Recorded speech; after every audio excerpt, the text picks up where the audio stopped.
मैं Ashish Jain Saint Soldier Public School Tonk से हिंदी विषय अध्यापक आज आपके समक्ष कक्षा 9 के पाठ्यक्रम के अंतर्गत व्याकरण के जो महत्वपूर्ण विषय हैं उसमें से एक प्रमुख विषय अलंकार प्रस्तुत करने जा रहा हूं।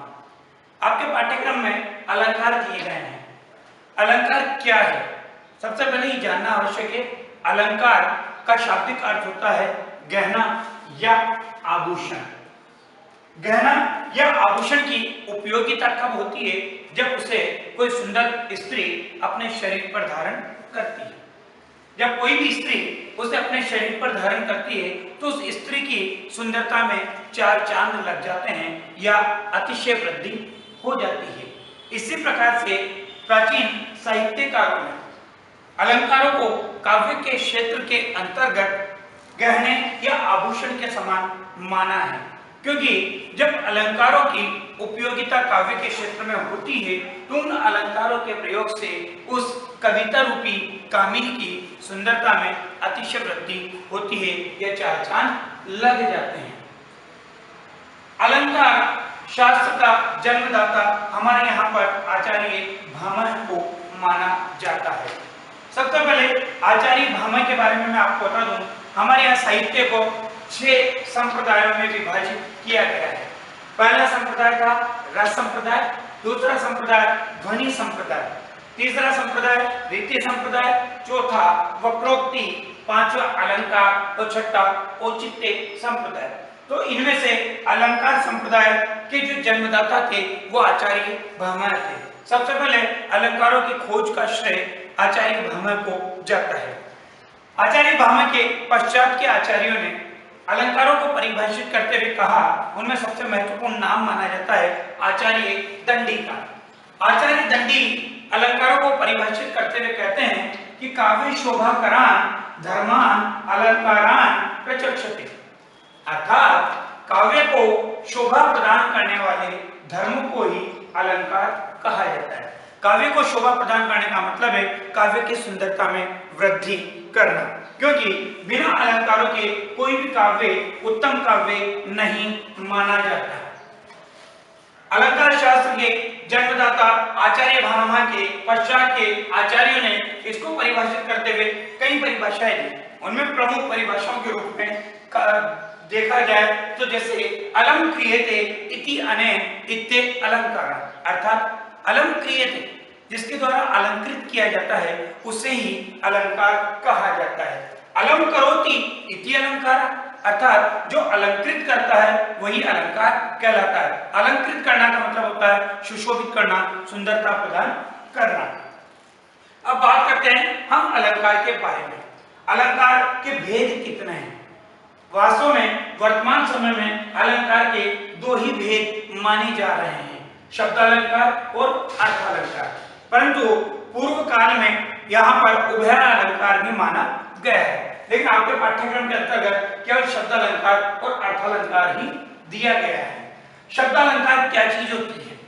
काव्य की पंक्ति में जब कोई भी वर्ण हो या शब्द हो, उस वर्ण या शब्द की उपयोगिता से, उस वर्ण और शब्द के प्रयोग से काव्य के सौंदर्य में वृद्धि होती है, काव्य के क्षेत्र में सुंदरता बढ़ जाती है या काव्य को चार चांद लग जाते हैं। तो शब्दों के माध्यम से जो चमत्कार उत्पन्न होता है या जो सौंदर्य उत्पन्न होता है उसे ही कहा जाता है शब्दालंकार। दूसरा क्षेत्र हमारे यहाँ पर अर्थालंकार। अब काव्य का अर्थ ग्रहण किया जाता है, उस अर्थ में भी चमत्कार होता है। तो जब काव्य के क्षेत्र में अर्थ के माध्यम से चमत्कार उत्पन्न होता है तो उसे अर्थालंकार की संज्ञा दी जाती है। आपके पाठ्यक्रम में शब्दालंकार में 4 प्रकार के अलंकार दिए गए हैं: अनुप्रास, यमक, श्लेष और पुनरुक्ति प्रकाश। इसी प्रकार अर्थालंकार में आपके यहाँ पर उपमा, रूपक, उत्प्रेक्षा, अन्योक्ति, अतिशयोक्ति और मानवीकरण अलंकार प्रमुख रूप से दिए गए हैं। सबसे पहले हम शब्दालंकार देखेंगे कि शब्दालंकार में क्या होता है जिसके कारण काव्य के क्षेत्र में चमत्कार या सौंदर्य उत्पन्न होता है। तो सबसे पहले हम बात करेंगे अनुप्रास अलंकार की। अनुप्रास अलंकार क्या है? तो अनुप्रास अलंकार देखिए, काव्य की पंक्ति में, काव्य की पंक्ति में जब एक ही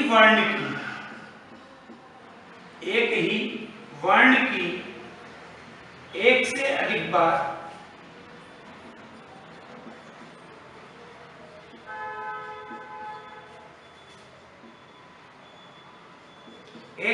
बार आवृत्ति होती है,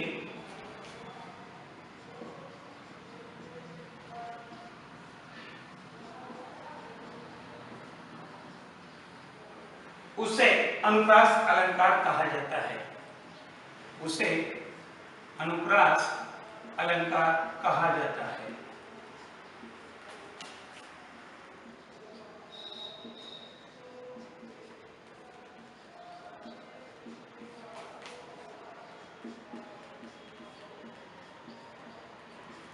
अब इसका उदाहरण देखिए आप,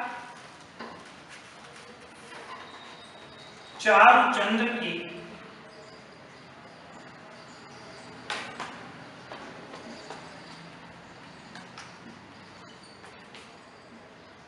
चंचल किरणें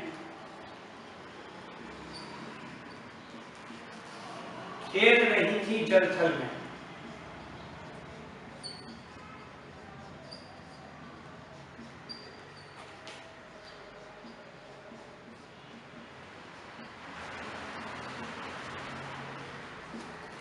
क्या आप में से कोई बता सकता है यहाँ पर कौन से वर्ण की आवृत्ति हो रही है?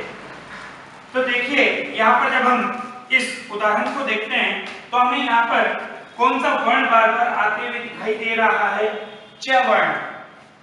च वर्ण बार बार यहाँ पर आ रहा है और च वर्ण के बार बार आने के कारण, बार बार आवृत्ति के कारण काव्य की पंक्ति की जो सुंदरता है वो बढ़ गई है। इस पंक्ति का अर्थ क्या है कि सुंदर चंद्रमा की जो चंचल किरणें थी वो इस धरती पर जल में और थल में चारों तरफ प्रकाशमान होते हुए, प्रसारित होते हुए या फैली हुई दिखाई दे रही है। तो एक ही पंक्ति, काव्य की जो ये पंक्ति है, इस पंक्ति में जब एक ही वर्ण की एक से अधिक बार आवृत्ति हुई तो आवृत्ति होने के कारण यहाँ पर कौन सा अलंकार माना गया? अनुप्रास अलंकार माना गया। देखिए दूसरा उदाहरण देखिए, विरति